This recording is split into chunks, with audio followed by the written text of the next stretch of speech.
Bismillahirrahmanirrahim. Assalamualaikum warahmatullahi wabarakatuh. Alhamdulillahi wa kafa. Asyhadu an la ilaha illallah wahdahu la syarikalah. Wa asyhadu anna Muhammadan abduhu wa rasuluhu alladzi la nabiyya ba'da. Allahumma salli ala sayyidina Muhammadin wa ala alihi wa ashabihi wa man tabi'ahum bi ihsanin ila yaumiddin, amma ba'd. Hadirin jamaah sekalian, alhamdulillah pada siang hari ini kita bisa kembali melanjutkan pembahasan dari Ta'rifus Sahabah, mengenal generasi sahabat. Kita sudah membahas pengertian, definisi, serta syarat-syarat dari mereka yang bisa terkategorikan sebagai sahabat Nabi alaihissalatu wassalam. Nah, hadirin sekalian, kita juga pernah mendengar sabda baginda Nabi tentang bagaimana kedudukan kemuliaan para sahabat. Bahwa jikalau ada orang di antara kita yang bahkan bersedekah atau berinfak emas sebesar Jabal Uhud, maka itu tidak bisa mengalahkan kebaikan pada diri sahabat sebesar satu mud atau separuhnya. Satu mud itu seperti satu kalen susu. Jadi kalau orang berinfak satu mud, nah itu biasanya satu mud itu ukurannya kecil saja. Nah, kita bisa bayangkan kalau orang berinfak sebesar Jabal Uhud, sedangkan Jabal Uhud ini kalau kita lihat bukit itu tingginya 1 kilometer ya. Kemudian panjangnya bisa 8 kilometer dan lebarnya 3. Nah, kalau kita coba buat volumenya, kita bisa bayangkan emas sebesar itu ya. Kalau kita berhasil berinfak saja tidak bisa menyamai kebaikan sahabat Nabi alaihissalatu wassalam. Nah, seringkali Nabi itu dalam sabdanya metaforanya kepada Jabal Uhud. Seperti kalau kita sholat jenazah. Kalau kita sholat jenazah, itu Rasulullah mengatakan pahalanya mendapatkan 1 qirat.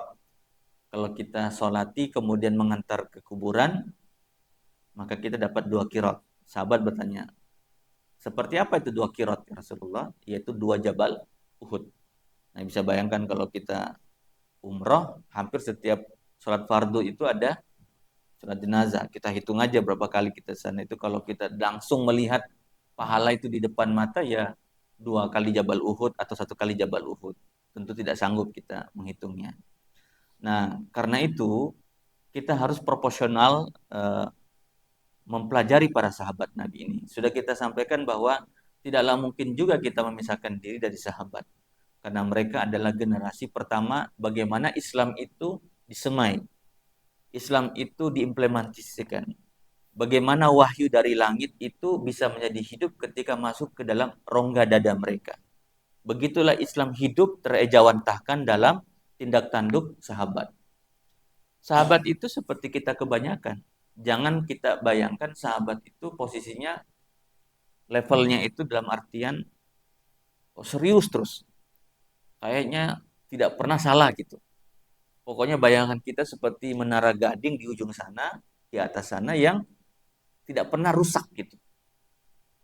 Seakan-akan kita punya gap yang begitu jauh karena saking seringnya kita dengar istilah sahabat ini.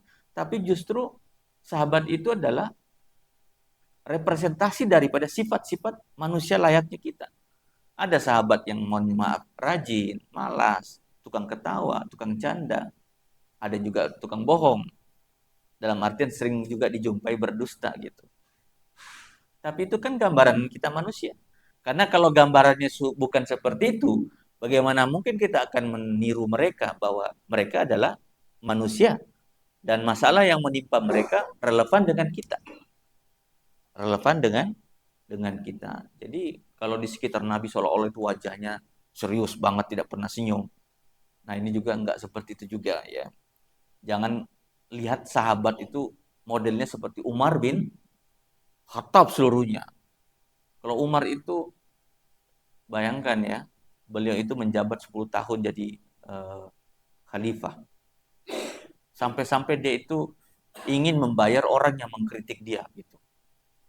Karena Saking orang apakah takut dengan beliau. Kalau dalam riwayat kan Umar itu kalau jalan di satu gang, satu jalan dan bertemu dengan syaitan, maka syaitannya yang mencari jalan alternatif. Nah, kalau kita, ya, setan juga melarikan diri dari kita karena dia takut, wah ini belum digoda aja udah lebih setan daripada setan katanya. Nah, itu jadi setan di Indonesia katanya minder. Kenapa? Belum digoda sudah lebih dahsyat daripada setan katanya gitu. Nauzubillah. Nah, jadi sahabat itu adalah miniatur manusiawi kita semuanya. Sehingga kita nanti bisa menemukan di dalam 100-110 ribu para sahabat, ini mereka semua luar biasa. Bagaimana Islam masuk pada ruang membetulkan mereka, mengarahkan mereka, menyelesaikan konflik di antara mereka. Karena itu sifatnya manusiawi sekali. Nah, jamaah sekalian, karena kita masuk kepada bab berikutnya, itu disebut dengan tabakat, tingkatan-tingkatan para sahabat.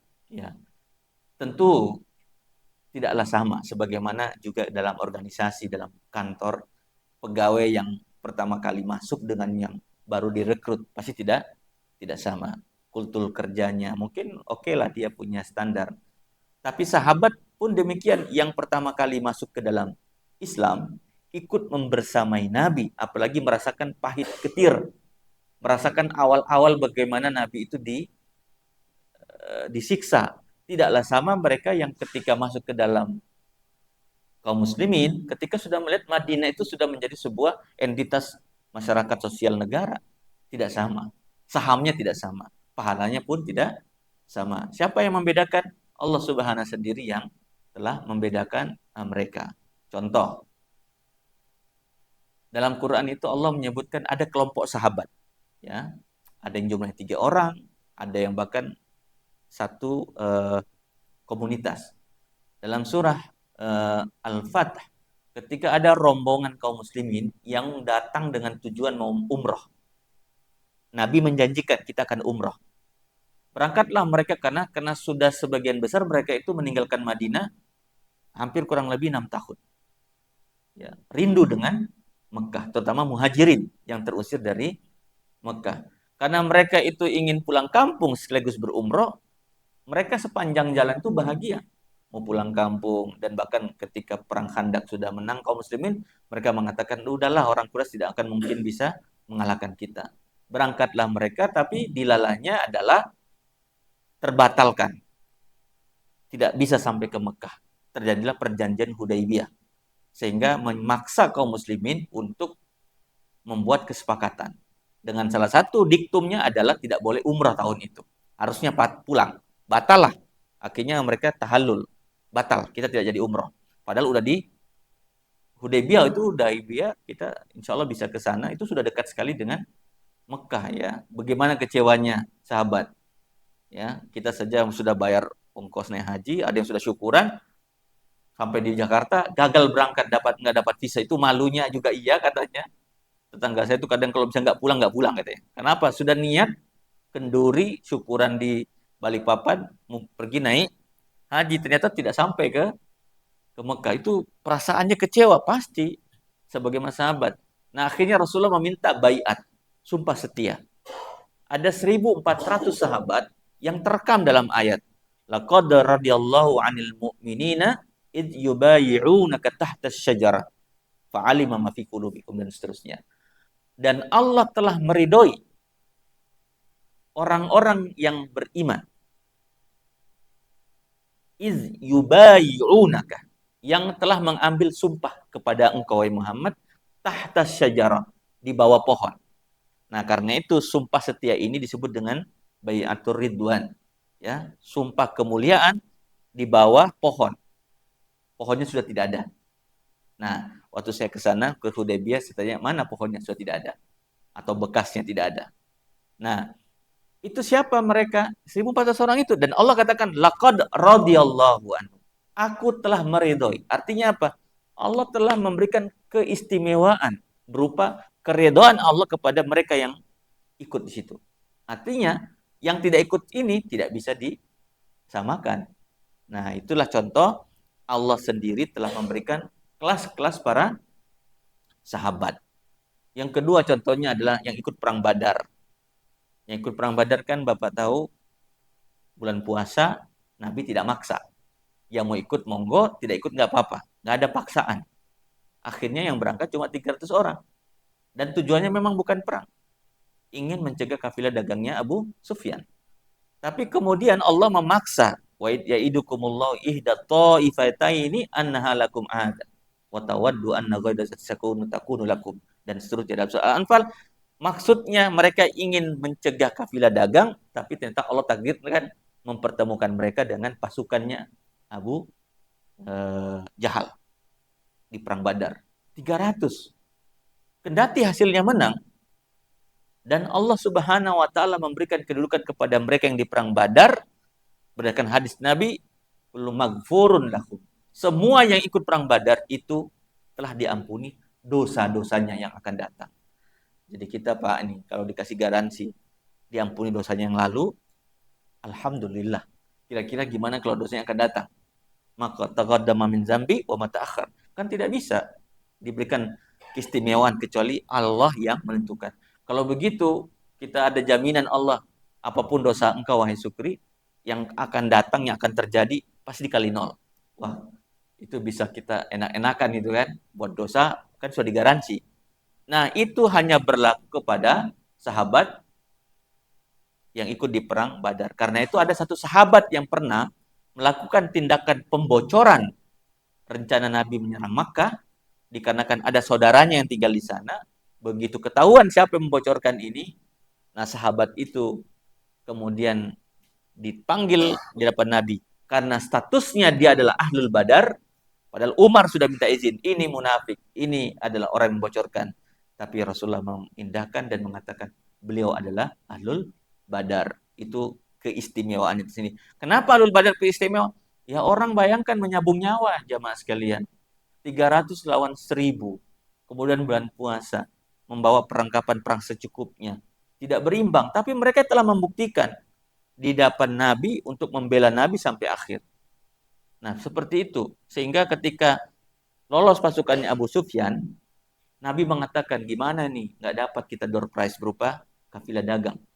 Bagaimana pendapatmu? Kan aku bawa ke sini bukan untuk perang. Sahabat yang muhajirin mengatakan, kita jihad ya Rasulullah. Aku ikut dengan engkau. Kata Rasulullah, tolong kemuliakan pendapatmu. Aku ikut ya Rasulullah. 3 kali Nabi bilang begitu, kemukakan pendapatmu. Baru ada sahabat Ansor yang membalas kata Nabi, sepertinya engkau meminta aku bicara ya Rasulullah. Sa'ad bin Ubadah. Ya, kalau muhajirin ini jangan ditanya. Voltasenya ini sudah teruji. Perang Badar, perang Uhud, disiksa di Mekah, itu jangan ditanya lagi bilang mau perang atau tidak. Itu pasti jawabannya ya, voltase jihadnya itu sudah 220 volt. Ya. Tapi kalau sahabat Ansor ini kan belum pernah ikut perang. Terus diajak untuk mencegah kafilah dagang, tiba-tiba disuruh perang. Maka sahabat yang kemudian dipancing pertanyaan itu mengatakan, "Ya Rasulullah, jika engkau melewati satu lembah yang sempit curam sekalipun dan masuk ke dalam laut dan ada satu jalan yang lebih baik, maka aku akan memilih jalan di mana engkau berada." Kami bukan umat yang mengatakan fazhab anta wa rabbuka faqatilani, seperti umatnya Nabi Musa yang mengatakan pergi engkau wahai Musa kepada Tuhanmu dan berperang, biarkan kami di sini. Kami bukan seperti itu. Maka mendapatkan jawaban itu Rasulullah begitu bahagia karena mendapati sahabat akhirnya mereka mensupport perang Badar. Maka Allah memberikan ganjaran perang Badar itu. Jadi banyak sekali ya peristiwa-peristiwa yang menyebabkan sahabat yang di perang Ansar itu mendapatkan perlakuan yang sangat istimewa. Nah, jamaah sekalian, dari sini nanti kita akan mengetahui bahwa tabakat para sahabat. Kedudukan para sahabat itu tidaklah sama, walaupun secara umum mereka ini sama. Nah, jamaah sekalian, kemudian dalam Al-Quran sebagai contoh lagi kita menyebutkan, apalagi golongan-golongan sahabat yang diberikan keistimewaan. Ada Ahlul Uhud, kemudian yang ikut perang Tabuk, yang ikut dalam ekspedisi perang-perang tertentu yang Allah sebutkan. Sehingga nama-nama mereka itu terekam di dalam benak para sahabat memiliki keutamaan. Seperti contoh, ada satu sahabat yang masuk dalam 10 dijamin surga. Namanya Talha bin Ubaidillah. Ya, Talha bin Ubaidillah ini jari jemarinya itu putus. Ya, giginya ini habis. Di dalam tubuhnya itu waktu dimandikan jenazah ada 70 sayatan pedang, tombak di depan semuanya, tidak di belakang. Nah, siapa itu Talha? Talha bin Ubaidillah. Beliau adalah sahabat yang menjadi tamengnya Nabi. Waktu di perang Uhud Nabi sudah kepepet karena terdesak. Beliau terpisah dari pasukan. Akhirnya orang-orang Quraisy itu menyerang beliau bertubi-tubi. Ada 9 orang sahabat yang jadi tameng. 7 meninggal. Dibunuh syahid. Tinggal 1 orang, 2 orang di depan beliau yang menjadi tameng hidup. Nah itu Talha.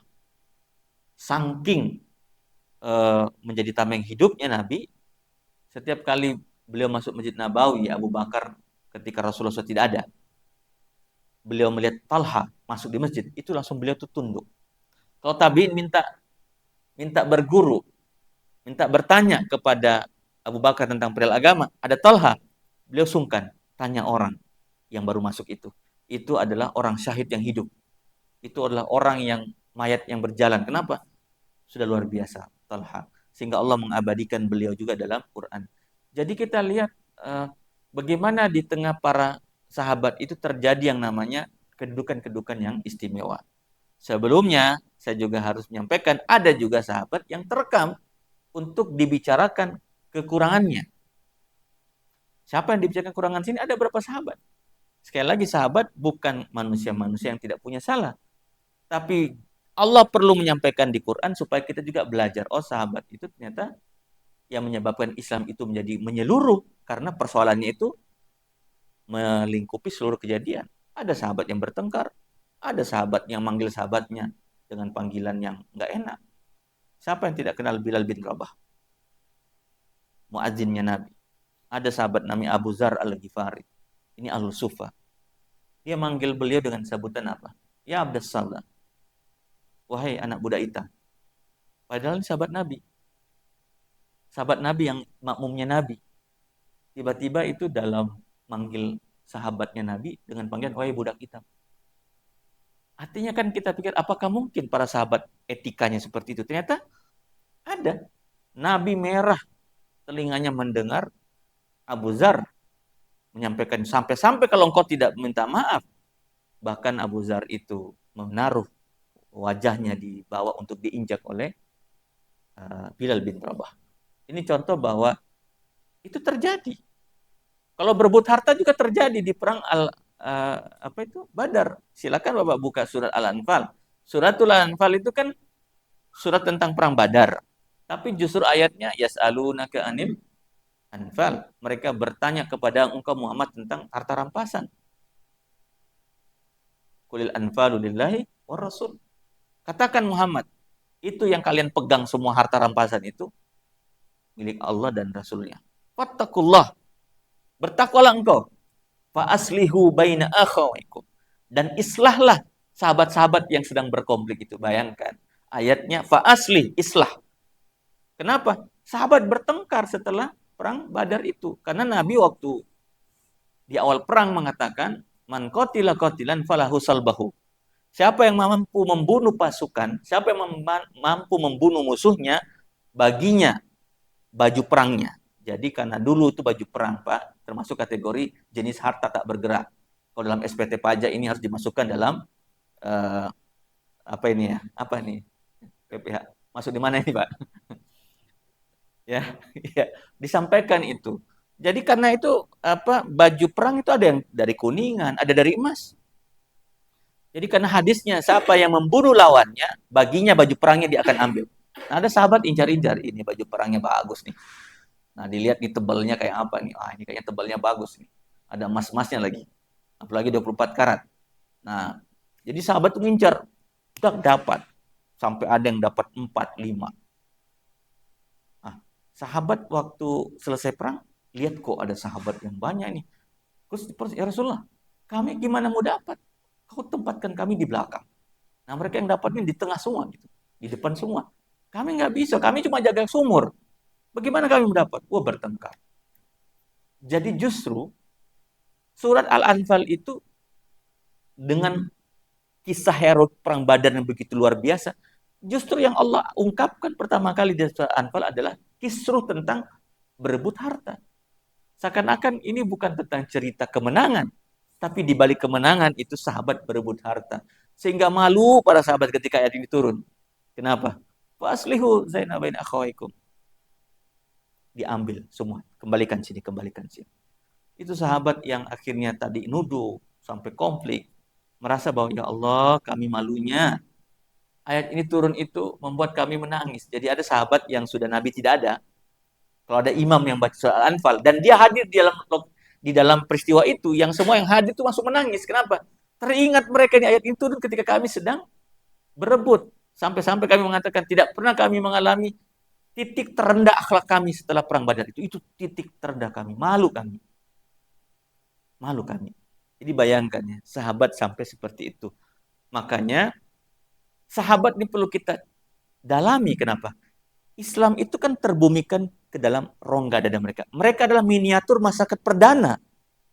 Itulah masyarakat pertama. Islam itu dibumikan jadi ini manusia.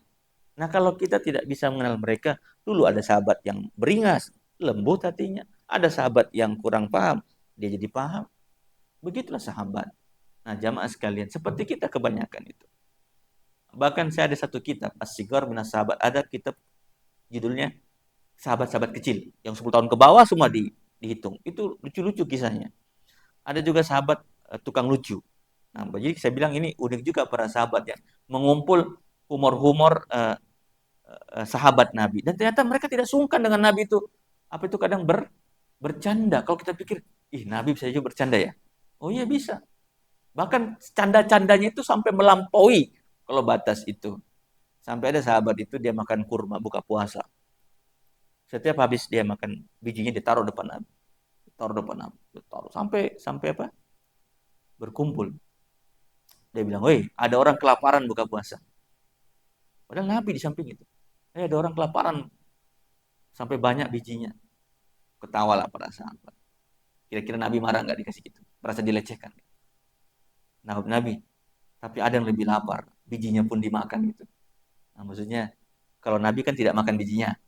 Nah, jadi ada yang tidak menyisakan bijinya tapi habis. Jadi sampai sahabat ya benar juga ya, kita ini nggak ada bijinya apa habis dimakan sama bijinya. Tapi begitulah Rasulullah SAW tahu. Sahabat yang tahu kalau ngomong ini ngomongnya begini, khatibun nas ala qadri ukuli. Bicara dengan bahasa mereka. Rasulullah jangan bayangkan kalau di mimbar tuh bahasanya terlalu susah dicerna. Enggak. Nabi itu paling sedikit bicara, kadang jelas, konkret, tidak banyak penafsiran. Kalau orang Badui, mohon maaf, perilaku etiknya, standarnya beda dengan sahabat Madinah. Bayangkan nggak Pak, sahabat Nabi itu datang ke masjid, buang air kecil di pojok masjid, di teras lagi. Kan kita bisa bayangkan, ini ada Nabi, ada yang buang air kecil. Itu kan kalau kita pikir, sahabat Nabi itu ada yang dari Arab Badui yang datang, berinteraksi dengan etikanya. Tapi itu yang terjadi. Apakah Nabi mencela mereka? Tidak. Nabi mencintai sahabatnya, merindukan sahabatnya, menyayangi sahabatnya, apapun bentuk mereka, apapun kesalahan mereka. Artinya apa? Sahabat saja begitu. Bagaimana Nabi mandang dengan kacamata cinta, tidak menghakimi. Maka marilah kalau kita berbicara dengan sahabat, kita mencermin, ya Allah, ternyata sahabat ini luar biasa ya. Beragam, tapi kita lihat Nabi kita mencintai mereka, tidak menghakimi mereka, tidak bahkan menyalahkan mereka, apalagi memandang mereka dengan kacamata kehakiman. Nauzubillah min dzalik. Nah, insya Allah ini yang mungkin saya bisa sampaikan. Jadi jelasnya ada klaster para sahabat. Ya tentu tidak selama yang mereka di awal. Makanya yang kita kenal Abu Bakar, Umar, Utsman, Ali. Kenapa mereka? Ya dari awal ikut dalam perjalanan Nabi. Ibaratnya batu batanya ada 10, 10 dilewati semua. Artinya tahu peristiwa itu. Merasakan peristiwa itu. Ikut terlibat tidaklah sama. Sehingga ruh beliau itu, jiwanya itu menyatu dengan peristiwa. Tidaklah sama. Sehingga tabi'in itu kalau melihat sahabat-sahabat yang veteran Badar, mereka nangis. Kenapa? Teringat kisah perang Badar dan cerita-cerita. Ternyata ini loh tamengnya Nabi. Ini sahabat yang membela Nabi. Ini sahabat yang masuk dalam perangkap, ini sahabat yang pernah ditawan, ini sahabat yang pernah disiksa, ini sahabat yang pernah dijemur. Hidup mereka. Sehingga mereka itu merasa, ya Allah, sama kita mandang saudara kita. Jangan kita bandingkan kesalahan kita. Tidak bisa jamaah sekalian. Satu masjid kita ini jangan pernah mengatakan ini lebih baik, ini lebih. Enggak. Kita semua sama di sini. Mari kita tawakufkan diri kita. Mari kita datangi sahabat-sahabat Nabi yang mereka adalah representasi daripada kita semua, insya Allah. Semoga ada manfaatnya, lebih dan kurangnya mohon dimaafkan. Anallahu iyyakum ajmain. Assalamualaikum warahmatullahi wabarakatuh.